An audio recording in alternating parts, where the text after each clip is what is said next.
Estamos aqui na Rio Pipeline agora com o Walter Farioli, diretor-geral da TSB, a Transportadora Sul Brasileira.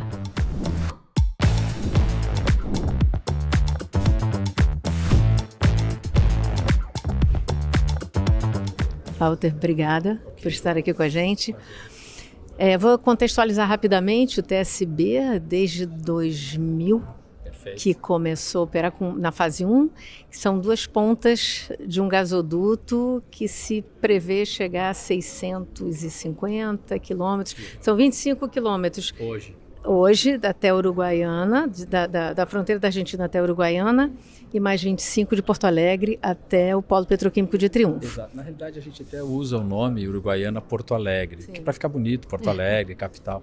Mas, na realidade, fisicamente, esse gasoduto, ele está em Triunfo, que é 45 quilômetros de Porto Alegre, anexo ao Polo Petroquímico do Sul, e vai até na interconexão com a TBG, né, a transportadora, em Canoas. Então, na realidade, olhando pelo fluxo do gás, ele começa em Canoas e vai até o Polo Petroquímico, 25 quilômetros, exato. Muito bem, são 25 anos. Durante todo esse período, agora a gente chega numa posição em que a reserva argentina é monumental, muito maior do que as reservas brasileiras, e se discute mais firmemente a tal da integração. Como você vê agora, né? A gente ouviu falar em 5 rotas possíveis. O que você acha que seria mais viável? Como a TSB enxerga isso?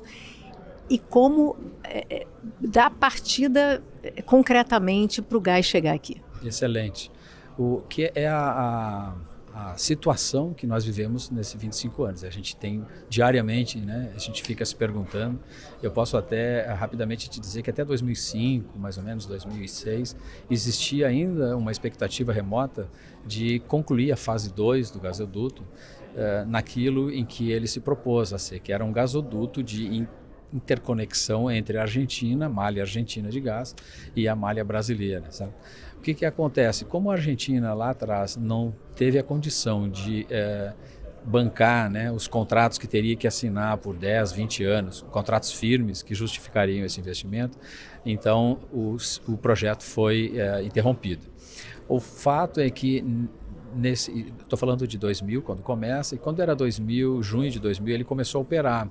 E aí tu teve que, para operar, assinar contratos, etc. Esses contratos, porque era certo, né, que esse gasoduto estava saindo, os contratos eram provisórios, inclusive, as tarifas eram simbólicas, etc. E a ideia é que esse contrato durasse, sei lá, 6 meses, 1 ano, e logo em seguida teríamos um contrato robusto, estruturante, que seria para transportar no início 6 milhões de metros cúbicos, numa rampa crescente até 9, e depois finalmente 12 milhões de metros cúbicos, que era um gás que viria da Argentina, deixaria 2,8 milhões lá em Uruguaiana para a termoelétrica, que nasce como a bandeira inicial, digamos assim, que justificou isso, e aí traria os outros 12, então a gente sempre falou que é um gasoduto de 15 milhões de metros cúbicos. Para há pouco eu falava sobre isso, para a província, né, para usar uma expressão dos argentinos, a província do Rio Grande do Sul. E o que acontece? O que viabilizaria esse gasoduto seriam térmicas, né, 3 térmicas, talvez 4, com âncoras, sei lá, 2 milhões, 3 milhões cada uma, e marginalmente tu teria um desenvolvimento possível, potencial da indústria, que até então nem sabia direito o que era gás natural, essa é a realidade, né? Ainda hoje a gente vive com um trabalho muito grande, a distribuidora local faz esse trabalho de comunicar às potenciais áreas consumidoras o que efetivamente o gás natural é, o que ele faz, enfim. O que acontece? Com o descobrimento de Vaca Muerta, e aí a gente está falando de 2018, 20, até ali, vale dizer, nós seguramos, né, o ativo em perfeitas condições, honrando os contratos, vivemos as transformações que o agente regulador estabeleceu de tarifa, fizemos o primeiro CEPAC, que era a chamada pública para definir tarifas, etc. Quando isso concluiu, assim, passou essa fase, e aí para nossa surpresa, ótima surpresa, a Argentina diz, olha, temos muito gás. E aí, de novo, quando a Argentina fala, a gente fica, ok, está bem, seguimos todo, mas temos que ver como passa isso. O que ocorreu de fato é que a Argentina provou, demonstrou que existe uma reserva de gás e ela é tão grande, talvez seja a segunda, terceira maior reserva de shale gas do mundo, aonde os próprios argentinos, os estudiosos, o pessoal que faz essas contas, não tem ideia, né, do limite de bateria. Inclusive parece que se descobriu um pouco mais agora, mais ao sul, lá na província de Rio Negro, ou Neuquén mesmo. O fato é que é muito gás. Esse muito significa, assim, eu estou me lembrando aqui de um dado trazido pelos argentinos. Puxa, se a gente imaginar que toda a América Latina, Chile, Paraguai, Uruguai, própria Argentina, né, que consome bastante, isso seria gás para 90 anos, assim, em termos do que é uma projeção de demanda orgânica, digamos assim. Muito bem. Então, poxa, se tem muito gás, né, o que acontece? A TSB deixa de existir como sendo um gasoduto que traria o gás da Argentina para atender térmicas e está tudo certo. Ponto. Então, como é que faz? Aí a nossa visão hoje, a visão dos sócios, a visão da TSB, ela se apresenta como uma opção, digamos assim. Era uma opção que quase virou pó, né? Pensando um pouco como a cabeça de financeiro aqui, e hoje ela é uma opção que está muito valorizada no sentido de que ela é já estabelecida, e eu falo no sentido de direitos de passagem, né, os rights of way, as áreas onde serão instaladas a estação de compressão, ou seja, essa faixa de dutos, ela já existe, ela já é propriedade da TSB, inclusive, fazendo um pequeno parênteses, a TSB está trabalhando numa uma atualização desse processo de registro, etc., porque mudaram os sistemas de georreferenciamento, enfim. O fato é que a própria licença ambiental, que foi feita, para te teres uma ideia, nós chegamos lá em 2001, 2000, a rubricar os contratos, né, de contrato de transporte com contrato de gás e tal. Então a gente trabalhou bastante e avançamos. Agora teria que se retomar isso, só que essa retomada ela vai ter que ser muito criteriosa, porque não é simplesmente tirar o projeto da gaveta e fazer o que nós tínhamos projetado. Por causa de que esse gasoduto deixa de ser provincial e passa a ser uma ponte entre a Argentina, gás argentino, muito gás, e o Brasil. Então, para conectar a malha argentina com a malha brasileira integrada, que é uma grande piscina, né?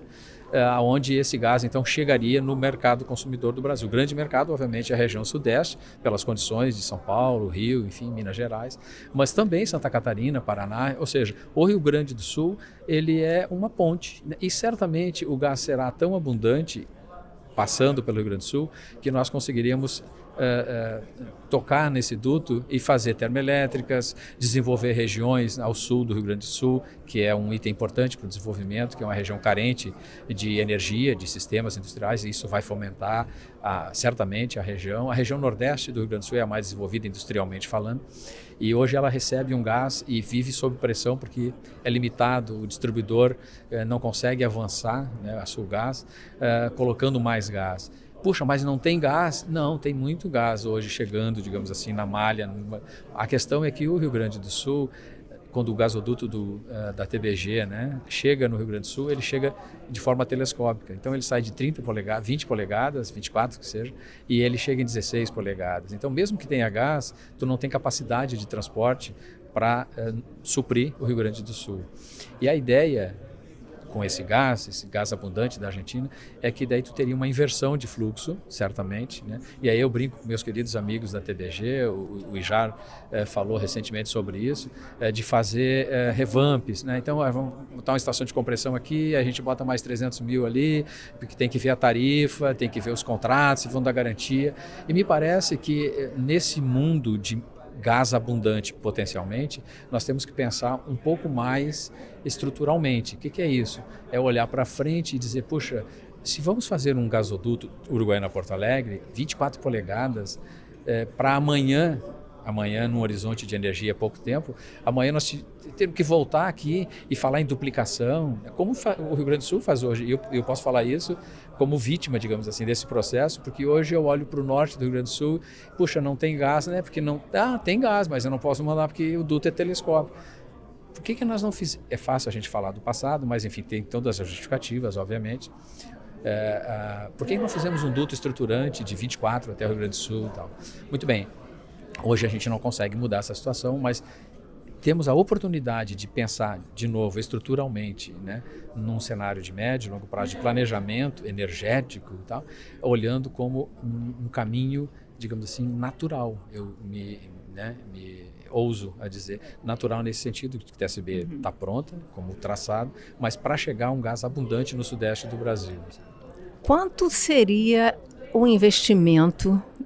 Assim, teria que ter um investimento na Argentina Certamente, também. certamente. No TSB, e o que você imagina, a gente conversou um pouco antes, você chegou a falar em um gasoduto de até 30 a 36 polegadas. Perfeito. E o que necessitaria também no gasbol, né, inversão de fluxo e talvez trocar também ou ampliar o duto. E se você tem números de investimento, valores de investimento para tudo isso? Eu tenho, digamos assim, eu não tenho pronto, assim, falar no computador, né, e ver um modelo pronto, calcular. Eu não tenho isso. Tá? Eu tenho que ser muito honesto contigo. Os números que eu tenho são números lá de 2000, um modelo que foi desenvolvido no detalhe, com uma estrutura de capital, está tudo ok. E que remetia, eu vou até antes de falar no volume, falar na tarifa, que remetia para uma tarifa média, que ela oscila dependendo da escala, na ordem de $1 por milhão de BTU. Tarifa de transporte da TSB nesse trecho, de Uruguaiana até o centro, né, de Canoas, digamos assim. Muito bem, esse investimento que levava a essa tarifa para remunerar era algo da ordem de 1,2 bilhão de dólares no topo. Por que eu digo no topo? Porque a gente teria um range, uma rampa de 10 anos. Então imagina que começaria o gasoduto com 6 milhões, aí tu colocaria uma estação de compressão, por exemplo, em Uruguaiana, que é o modelo que eu estou te falando, e aí tu não sairia investindo 1 bilhão, por exemplo, né? Um pouco menos, porque estação de compressão já era cara, né? Hoje também, e aí tem uma rampa crescente. Então, olhando no final, para a gente falar de volume de 10, 15 milhões, como estava concebido, a gente falava de investimento da ordem de 1,2 bilhão de dólares. Esse investimento, ele é, digamos, um referencial para nós e faz sentido. Eu já fiz várias contas, tentando qual é a margem, né, para não falar muita bobagem, e converge para esse número. Então, a gente tem. E abro até um parênteses aqui, que a gente está estudando no âmbito do conselho da TSB, dos acionistas, de buscar uma reavaliação desse modelo para que se tenha atualizado esses números com cenários possíveis, simulando, etc. Acho que já está maduro para isso. Muito bem. Investimentos da ordem da TSB, eu fico à vontade, né? Eu vou lá, abro a planilha e detalhe.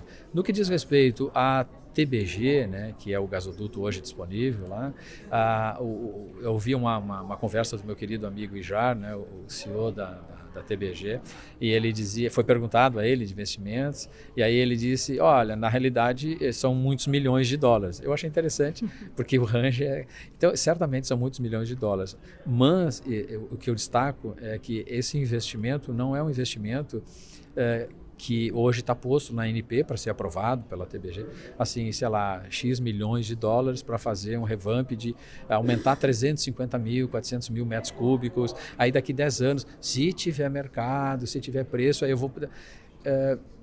eu gostaria, né, assim, um cenário mais, não vou dizer utópico, mas real, né, que eu enxergo aqui na frente como possível, que deveria ser revisto esse modelo para que ele fosse efetivamente um gasoduto robusto, e se é 24 ou duas de 24, enfim, ligando, aí sim, Triunfo, Canoas, né, até São Paulo, por exemplo, onde ele começa a reduzir, passando esse grande gasoduto estruturante pela região sul e, de novo, conectando com o Centro Consumidor de São Paulo. Aí tu teria toda uma malha de gasodutos, de infraestrutura para atender o mercado brasileiro, e eu friso de novo a palavra estruturante, definindo estruturante aqui como algo estável, previsível e de longo prazo para a maturação dos investimentos e tal. E com escala, porque se fala de tarifas que têm que ser competitivas, etc.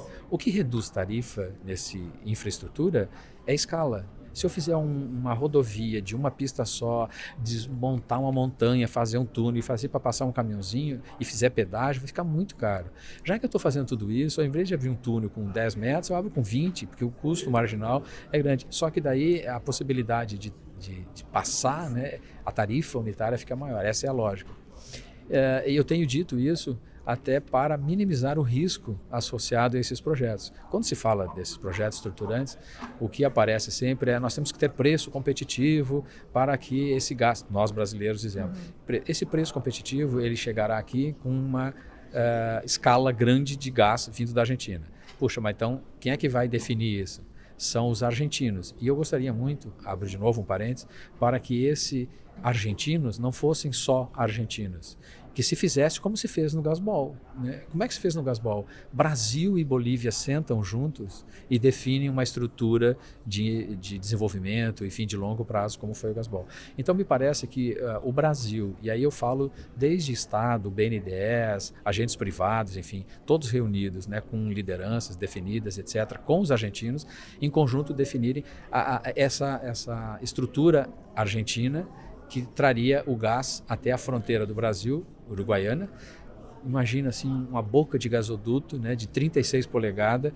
Eu tenho certeza, por lógica de mercado, que teríamos que distribuir senha na fronteira aos brasileiros para tomar esse gás, né? Porque é um gás abundante, e não sou eu que digo, eu quero inclusive ser coerente com meus grandes amigos argentinos que gritam, né? Eles gritam bastante, enfim, sobre o grande volume de gás. Puxa, qual é a melhor garantia que os brasileiros teriam para que aí sim pudessem investir, fazer e consumir esse gás?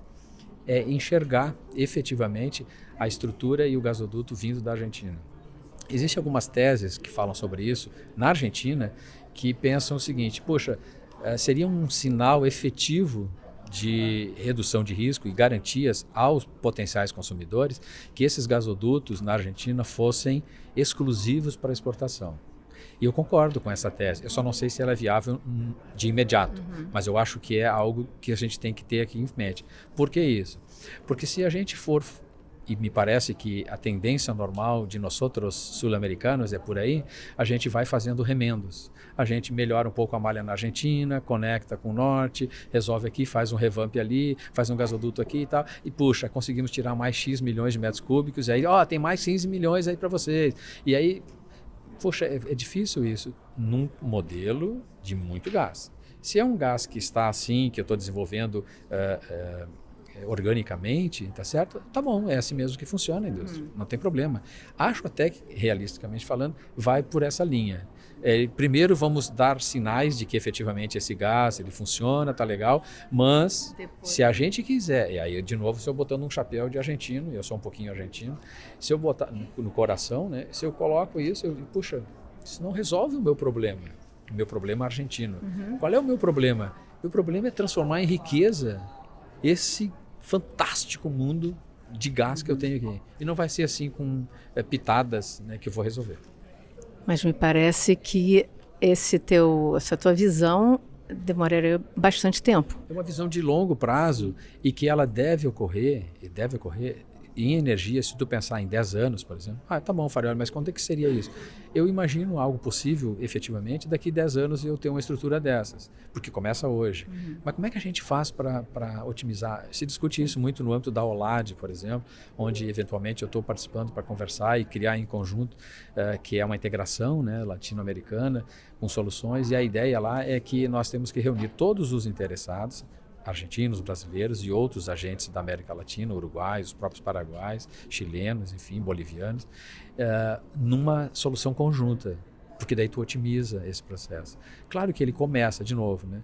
Mas voltamos. O gasoduto Néstor Kirchner, que depois virou Perito Moreno, mudou o traçado, etc., ele quando se apresenta ao mercado, nossa, nós vamos fazer um gasoduto, vai sair de Vaca Muerta e nós vamos suprir o anel de Buenos Aires e aí sobra gás, nós vamos exportar 15, 20 milhões de gás para o Brasil. Tá. Ok, eu acho que essa é uma solução de médio prazo, mas, de novo, eu volto para a Argentina e olho para um horizonte estruturante de 30 anos, de 40 anos, eu vou ficar fazendo remendos? Se for uma estratégia, ok. Me parece que nós temos hoje condição, nós que eu digo América Latina, integração energética, etc., de sentarmos em conjunto, liderados, né, por múltiplos agentes, enfim, e traçarmos uma integração nisso. Tivemos o exemplo agora da Ucrânia, né, que é um case, um benchmark de como os problemas podem ficar sérios energeticamente. Se o Brasil crescer 3% ao ano, no médio, vai ficar complicado. Se a Argentina, e óbvio que vai, né? Ninguém imagina a Argentina ficar nesse estado que está, economicamente falando, por muito tempo, vai precisar de gás. Hoje ela não tem energia elétrica hoje. É complicado. Então, vamos apostar assim e pensar um pouquinho maior. Porque se eu for fazer um duto hoje de 24 polegadas, poxa, já faço de 36, né? E aí eu crio escala para reduzir tarifa. Tem aquelas outras rotas e eu ouvi falar muito aqui da necessidade de flexibilidade que nós teríamos também. O Brasil. Perfeito. Essas rotas, eu tenho ouvido um pouquinho antes disso, a gente conversa bastante, enfim, e o pessoal fala, não, nós temos esse aqui, criar a competição. O gasoduto do Paraguai está competindo com o gasoduto. Quando fala em competição, a primeira coisa que me vem à cabeça é uma corrida em que tem um ganhador. Não é assim que funciona? Os outros perderam. E nessa coisa de energia é diferente.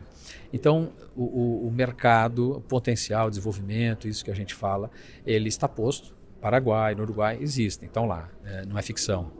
E aí o que a gente tem que fazer? Tem que fazer tudo. Então, mas o Paraguai pode fazer... O Paraguai não só pode, como deve. Se eu fosse Paraguai, eu estaria brigando para que eu recebesse um gás abundante vindo da Argentina. Ponto.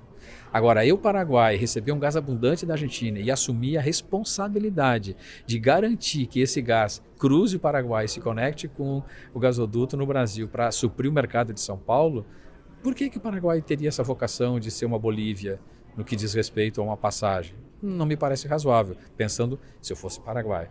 Me parece razoável, ok, eu vou sentar na mesa com os meus queridos argentinos, irmãos, e vou trazer gás, porque tem gás abundante, o gasoduto argentino da TGN já passa ali por perto, eu faço uma ramificação e o Paraguai poderia ter lá 5, 10 milhões de metros cúbicos, atenderia a sua questão energética, acho que é legal.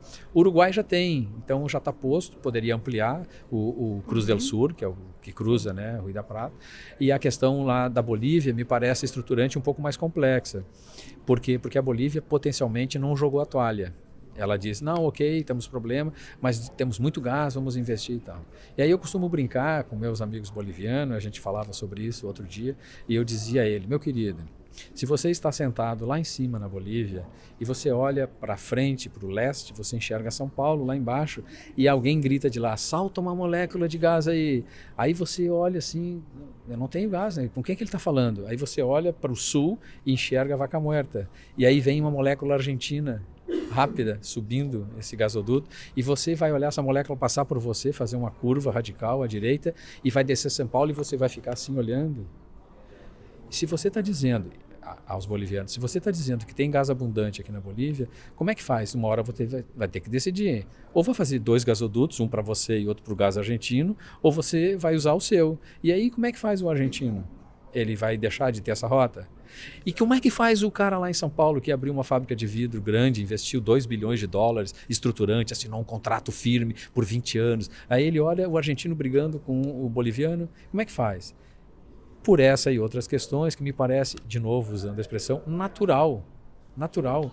Eu já estou cruzando o Rio Uruguai, eu já cruzei o Rio Uruguai, já está em Uruguaiana, a gente vai lá amanhã, dá para se ver do outro lado do rio, né? Conclui o gasoduto. Você está querendo dizer que você acha que essa entrada pelo Gasbol agora sim. A primeira chegada pelo Gasbol, a gente não teria que fazer investimento nenhum aqui. Eu acho que no Brasil não precisa. O IJAR fala muito isso, e é verdade. A TBG está pronta. Né? Tem lá 1.000 e poucos quilômetros nessa fase, que tem um furo direcional, vamos chamar assim, que a gente faz de conta que está enterrado, e que só tem uma ponte de entrada, só pela Bolívia. Imagina que não tenha mais gás na Bolívia e o gás não vem da Argentina. O que tu faz com esse duto? Pô, eu tenho uma ideia, eu brinco com o Ijar. Querido, vamos transportar vinho de Mendonça, a gente traz vinho para São Paulo, vai ficar uma maravilha. Mas, brincadeiras à parte, o que a gente pode fazer? A gente deve, eu acho, e aí eu coloco o chapéu do Ijar, o que ele está fazendo, buscar um gás marginal, estrutural, para manter um gasoduto que já está, bem dizer, depreciado, manter a atividade, etc., que é, de novo, na linha de flexibilidade que você bem falou. Quanto mais gás e fontes alternativas eu terei, isso é um outro fator que reduz preço, além daquele que eu disse que é num gasoduto só, por exemplo, a escala, né? Se você tiver muito gás, imaginando todos os gasodutos como sendo um só, isso é o que reduz tarifa. Você tem ideia de que tarifa seria essa nesse projeto que você vê, pelo que você está me falando, você vê como mais apropriado Sim. e estruturante, que seria pelo Uruguaiana Porto Alegre? Você falou tarifa, mas eu estou entendendo que o que você quer saber é quanto esse gás seria. Exatamente, eu entendi. O que acontece? Então, eu vou te falar de números que estão disponíveis, né?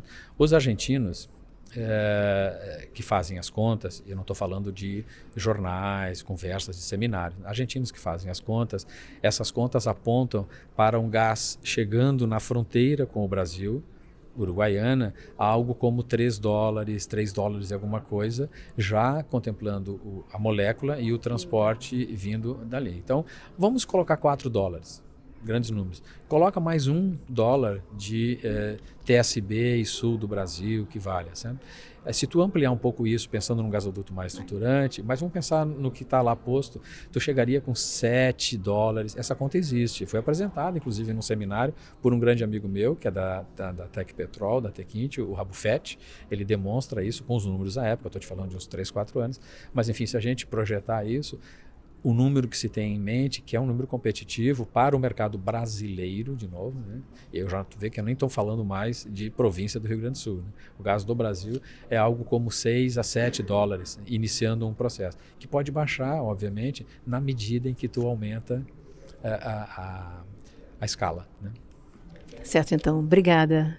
Obrigado a você pela oportunidade, e é sempre bom falar sobre esse assunto, e principalmente depois de muito tempo, né, sem ter uma luz no horizonte, e parece que hoje ela vem, a luz meio nevoada, vem com uma nuvem de gás, assim, né? Então a gente olha, é otimismo, sinal de otimista. Isso aí, obrigada. Obrigado.